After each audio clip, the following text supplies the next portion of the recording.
Argentina dentro de los 5 países que más aumentó de peso durante la pandemia. ¿Por qué será? ¿Por qué también esto?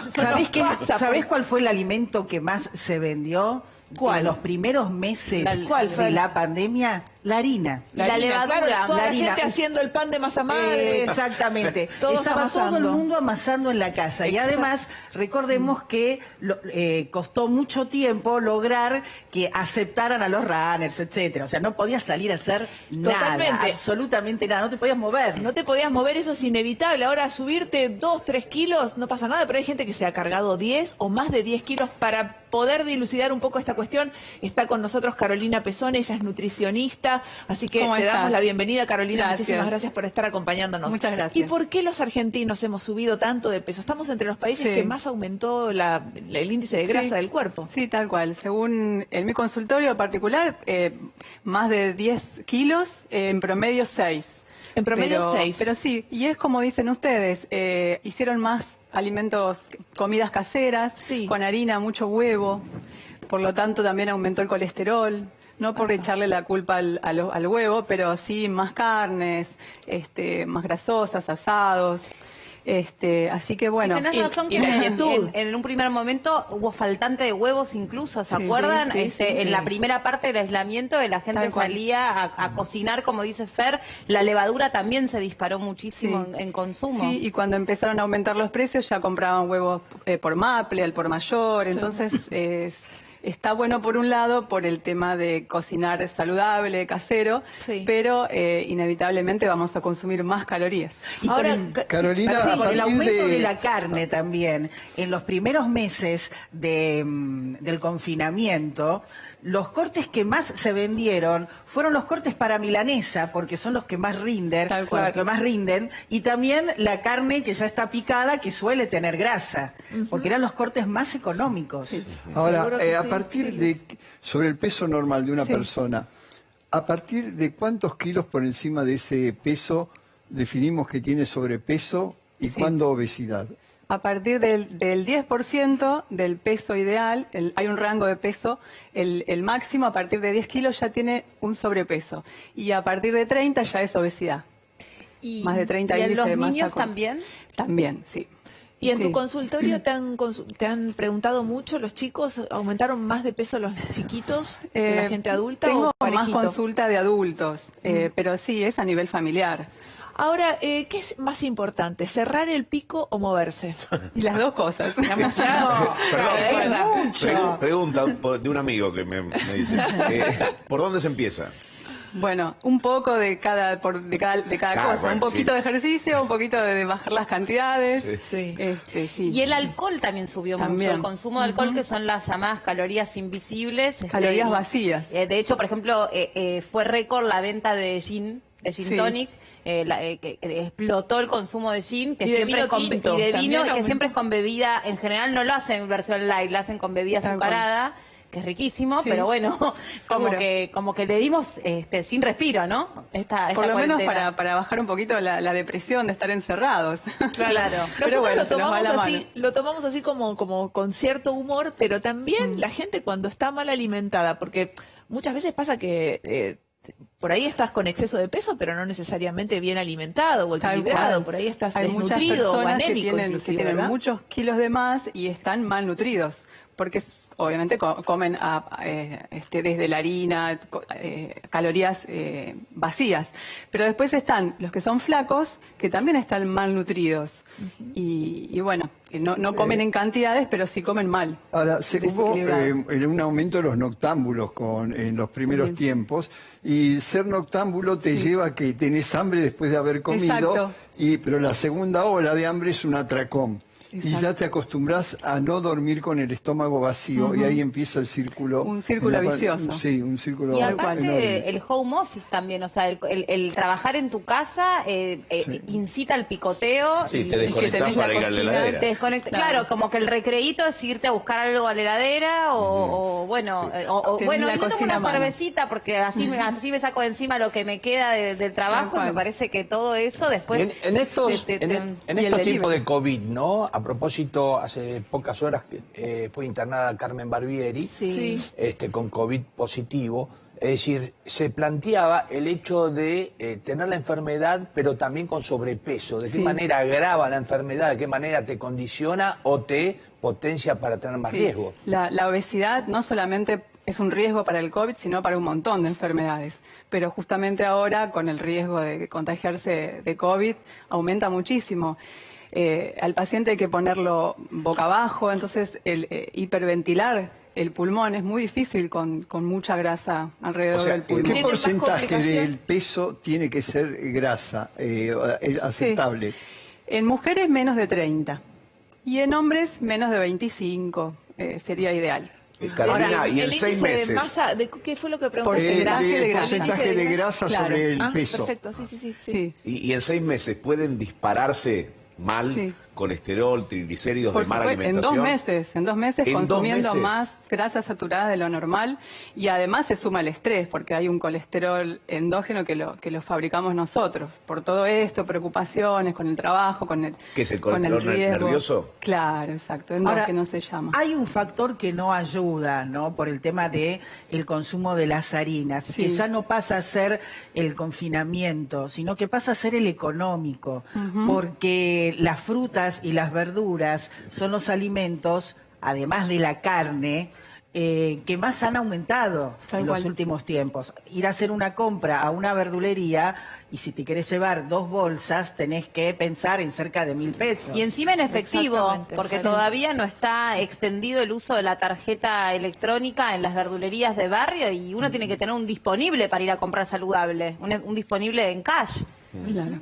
Bueno, pero ¿sabes? Hay algo importante, porque uno siempre piensa en comprar mucho, aunque sea saludable, pero hicimos una vez, hace poco, un estudio que en realidad al comer menos ahorramos un montón de plata y no hace falta consumir alimentos caros. O sea, uno siempre busca lo barato en mucha cantidad. ¿Cuáles son los alimentos que son nutritivos y dentro de todo económicos, recomendables para una dieta equilibrada? En realidad, los alimentos que son caros se pueden comer en poquita cantidad, porque si no aumentamos mucho más. Porque lo saludable a veces tiene más calorías que lo que no es sano. Entonces, no podemos dejar de comer en poca cantidad. O sea, esa sería una regla como para bajar de peso. ¿Y cuánto hay que moverse por día? Cualquier persona. Si nunca hizo ninguna actividad física, al menos 30 minutos de una actividad moderada, más aeróbica, y después ir agregando progresivamente. ¿Y cuánto de, digamos, lo anímico se traduce en la comida? ¿Cuánto de tus pacientes van al consultorio y te dicen, la verdad, me siento angustiado y voy a la heladera y consumo chocolate porque me siento triste, porque estoy encerrado, porque no veo a mis amigos? ¿Cuánto hay del componente emocional? Es mucho. Hay personas que lo toman para un lado o para el otro, o comen mucho o no comen nada. Claro. La mayoría son estos pacientes que comen mucho. Sí, es muy importante. Ahora lo es anímico, lo emocional. Familiar, ¿no? Alguien me decía que cuando hay una familia de gente que se da de peso, el padre está excedido de peso, la madre, los chicos, el canario, el gato, uno toma la foto y come en cantidades como cultura, ¿no? Es multifactorial la obesidad. Primero hay un componente genético que no necesariamente es algo que condicione el hecho de que vas a ser obeso, pero sí influye más que nada, más que el componente genético, el estilo de vida. Y crecer de chiquito en un ambiente donde se come mucho, no saludable. Ahora, como así hay controles, digo, sobre el precio de la harina, los fideos, todo lo que uno quiere comprar mucho porque lo encuentra barato, digo, ¿no debiera haber más controles en frutas, verduras? Digo, los médicos te dicen que la farmacia natural es la verdulería. Y hay gente que no puede pagar 150 pesos un kilo de verdura. Entonces digo, pero los controles serían más efectivos pensando en la salud de la población en una verdulería, que me disculpen los verduleros, que en un supermercado. No, pero perdón, te puedo contar algo al margen. Comer fideos no es malo. Malo es no correr para quemar esas calorías o se comen muy rápido. Las pastas se queman muy rápido cuando uno corre, no engordan. Entonces no le hagamos mala fama a las pastas. No, lo que ocurre es que las harinas son más baratas y tienen mayor poder de saciedad. Sí, pero esperá, cuando vos tenés, discúlpame Luis, cuando vos tenés una familia donde suponete están mamá, papá y pocos ingresos y hay suponete 2 varones adolescentes, Te la voglio dire. O sea, no los arreglás con dos manzanas, ni los arreglás con una ensalada y una milanesa. ¿Entendés? Los dos adolescentes quieren comer más. Y vos decís, pucha, yo no quiero a un chico obeso, no quiero tampoco un adulto obeso después. Entonces no quiero que se coma 5 milanesas. Totalmente. Pero tengo que buscarle la vuelta para darle saciedad y una buena calidad de comida. Pero si yo voy a la verdulería, ¿viste? Y me gasto 1.000 pesos en 2 bolsitas, se complica. Licenciada, y sobre lo que dice Fernanda, ¿no? Por ejemplo, yo estoy pensando, un chico, ¿a partir de qué edad tenemos que empezar a observar para que no entre, por ejemplo, en la pubertad o en la preadolescencia con sobrepeso, que después tal vez lo condicione para el resto de su vida? ¿A partir de qué edad tenemos que estar como... sin estigmatizarlo y sin, digamos, ponerlo en un lugar incómodo, pero atentos a que tenga un peso ideal? Sí, desde que nace. Y a partir de los 5 años, 6 años, empiezan a tener conciencia y pueden entender lo que tiene un alimento y por qué es bueno, por qué no tan bueno otro alimento. Y lo más importante es que en la mesa, aunque no lo coma al principio, porque es un trabajo de hormiga la educación en cuanto a la alimentación, aunque no lo coma en la primera vez, lo va a ver. Y eso ya es importante. En algún momento, después pasa por una etapa de rebeldía, que no lo va a comer, por un tiempo X, pero después lo empieza a comer. Y si no lo come enseguida, lo va a comer más adelante, pero ya lo tiene como un simbólico que es saludable y que tiene que estar en la mesa. Y que es una opción. También es importante el orden, porque las pastas es bueno comerlas al mediodía, a la noche engordan. En realidad, hay alimentos que lo necesitan ideal un horario. tiene que haber un equilibrio en el plato. Puede haber pastas, pero puede haber la mitad del plato o un cuarto si tenemos que bajar unos kilos y algo de proteína y obviamente verduras, frutas. El plato tiene que estar colorido. ¿La proteína es mejor comerla a la noche?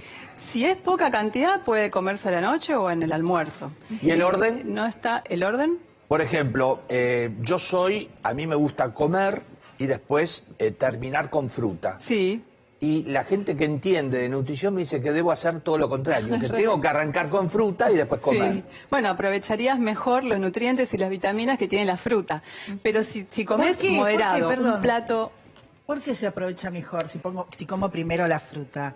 Y sí, porque está metabolizándose todo junto y quizás el organismo va a agarrar lo que puede, los nutrientes que puede, o sea, tolerar. Después, lo que no, lo va a pasar de largo. Entonces, la fruta también tiene fibra, la fibra a veces captura los nutrientes. Y si hay mucho trabajo que le dimos antes con un plato muy grande de comidas, entonces no lo va a poder realizar bien. Pero si el plato es moderado, una porción razonable, después la fruta no debería por qué caerte mal ni no ser aprovechada. Carolina, bueno, siendo vos licenciada en nutrición, debes charlar permanentemente con gente que está luchando con sus kilos. Sí. Pero, ¿qué le podemos decir? ¿Cómo podemos ayudar a ese familiar, a ese amigo que está excedido de peso y que no va mucho más allá de un tema estético, sino por su salud? ¿Cómo invitarlo a que empiece a hacer una dieta? Hay un montón de información ahora en las redes o en Google que puede empezar a aprender, pero lo más importante es que se haga controles, que vaya a un nutricionista, que haga seguimiento, si es que tiene problemas para bajar de peso o simplemente para alimentarse sano, porque uno tendría que saber si está alimentándose bien con todos los nutrientes. Mientras haya color y variedad en el día de comidas, va a tener todo. Pero ¿cuáles son los tips básicos para, no sé, digamos, por lo menos estar en un peso saludable? Claro, hacer varias comidas por día. Las colaciones son importantes porque llegás con menos hambre a las comidas principales y podés bajar un poquito la cantidad de comida. Y no tenés esas ganas de atracones, que a veces agarramos cualquier cosa, ¿no? ¿Sos pro o contra de los ayunos intermitentes que están tan de moda? Estoy a favor si se hace conscientemente y 1 o 2 veces en el año alguna desintoxicación, pero que tenga el sentido de desintoxicación, no agarrar cualquier dieta desintoxicante para bajar de peso. Porque no lográs bajar en peso en grasa. Sí disminuís contenido intestinal, que son 10 metros de intestino, que por no comer muchas horas en el día va a disminuir eso. Pero después, cuando empezamos a comer, vamos a comer con el metabolismo muy lento y eso hace que todo vaya a reserva de grasa porque estuvimos amenazando un poco al organismo de que no hay comida y eso es un estrés. Entonces se frena todo el gasto que pueda ¿Cada cuánto es una consulta al nutricionista o a la nutricionista? Una vez que fueron por primera vez, ¿cuándo vuelven para un control? Y sería ideal el primer mes, una vez por semana, después cada 15 días y después una vez por mes. De los que volvieron el primer mes, ¿sí? ¿Cuántos tuvieron resultados positivos? Muchos, no sé decirte cuánto, pero la mayoría. Ajá. Siempre, o sea que cuando hay la respuesta seguimiento, es buena en ese primer mes. Seguro. Cuando hay seguimiento se dan también muchas herramientas como el registro de comidas para que vaya anotando. Anotar lo que uno come es muy importante y lo pueden hacer incluso como tips sin tener que ir ahora a la nutricionista, pero es como anotar los gastos. Si no los anotás no sabes en qué gastaste. Ajá. Y empezás a ver quién me sacó plata y demás. Y pero pesarse, digo, a veces de manera enfermiza, cada rato. ¿Sí? Una vez o 2 veces en la semana. No todos los días porque hay mucha fluctuación y eso crea mucha ansiedad también. Carolina, ahora cada vez tengo más amigas, la realidad es esa, que me dicen que los hijos que tienen 9, 10 años le dicen, no quiero comer más carne. Sí, un montón. Y hay muchísimos, cada vez hay más. Sí. Y dicen, ¿cómo hago para reemplazar la carne por una proteína de buena calidad? Sí, cada vez más chicos, quizás porque ven información y demás y toman conciencia desde ese lado. La proteína tiene todos los aminoácidos esenciales, la proteína de carne, que también las encontramos en distintos cereales, siempre y cuando sean integrales. Pero no existe solamente el trigo o la avena que algunos comen. Está avena, cebada, centeno, trigo, mijo. Hay millones que ni conocen y en cada uno, arroz, legumbres, en cada uno tenemos poquitos aminoácidos, ponerle 2, 3. Si uno no va a comer carne, esos aminoácidos y la proteína entera la vamos a encontrar si comemos variedad de esos cereales integrales. Porque si son refinados, es lo mismo que la harina blanca refinada, que no aporta nada bueno a la salud. ¿Esos panes integrales que traen muchísimas semillas y variedades, son sanos? Sí, hay panaderías que hacen, o que uno lo puede hacer en su casa, panes integrales de 3 cereales. Generalmente es trigo, avena y centeno. Ajá. Esos 3 tienen todos los aminoácidos esenciales para formar una buena proteína. Carolina, ¿y qué opinás de dejar completamente la harina? Bueno, si la vamos a reemplazar al hidrato de carbono, porque harina es hidrato de carbono. Ajá. Si fuera integral, pasa a ser un alimento saludable. Si es refinado, si lo dejamos, mucho mejor. Igual que el azúcar blanca o las cosas dulces que se hacen con azúcar. Es el mismo hidrato de carbono de absorción rápida, simple. Mientras que lo reemplaces por frutas y verduras, es lo mismo, es el mismo hidrato de carbono. Ahora se viene un mega debate en diputados que es el etiquetado frontal, que obtuvo media sanción en el Senado. Para los que no saben o están desprevenidos, es proveerle al consumidor de información clave, sobre todo que los alimentos tengan un icono, una etiqueta que diga cuán peligrosos son según sus grasas saturadas, según la sal o el azúcar. Y está generando mucha controversia, sobre todo en las provincias que son productoras de azúcar, que están en contra del etiquetado frontal, pero la verdad es que en otros países ha funcionado muchísimo y ha generado conductas saludables, como en México, que lideraba el ranking de bebidas azucaradas y luego lamentablemente Argentina lo pasó. Sí, por supuesto, influye en la opción a compra. Y eso va a disminuir un montón el consumo. El problema, por ejemplo, nosotros en el consultorio enseñamos lo que tiene la etiqueta atrás, donde hay más información que es difícil de entender. Claro, que no se ve. Incluso uno lo puede googlear y estudiarlo bien por su cuenta, pero muchas personas no lo hacen porque no les interesa. Pero es muy importante conocer las etiquetas. Y al tener una imagen que parece una calavera prácticamente. Sí, es un octógono negro. Claro. Entonces decís, bueno, si tiene sodio no lo como. Pero yo siempre digo que no hay nada prohibido. Entonces no sirve demonizar. No sirve demonizar. No, porque claro, siempre y cuando uno pueda comer un poquito, sacarse las ganas, no zafamos de bajar la cantidad para poder disfrutar de todo lo que querramos comer. Hay alimentos que no tienen etiqueta, que no están industrializados y como por ejemplo las cosas de panadería. Si le tenemos que poner una etiqueta a una media luna, tenemos que poner grasas saturadas, sal, harina refinada. Claramente no, la compra nadie. Esto se dilató, el tema del etiquetado, porque si vemos realmente lo que consumimos es venenoso por momentos. Sí, la cantidad de calorías, de todo tipo de Saturada. veneno. Ahora, Son ser adictivos, vegano muchos son asegura- tremendamente adictivos, sí. ¿Ser vegano asegura una alimentación completa?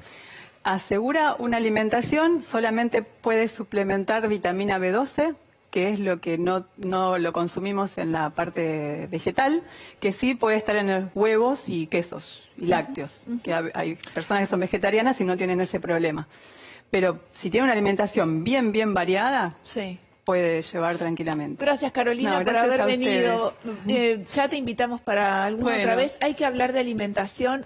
Tendrían en los colegios, en la currícula, existir una materia que tenga que ver con salud, Sí, información, porque si no sabemos alimentarnos, que es la base de todo, no podemos nada. Así que Nada. ya te invito para otro día que te Muchísimas vengas. gracias. Gracias, Carolina A Pesone, vos. licenciada en nutrición. Y ahora vamos a cambiar de tema, nos vamos a meter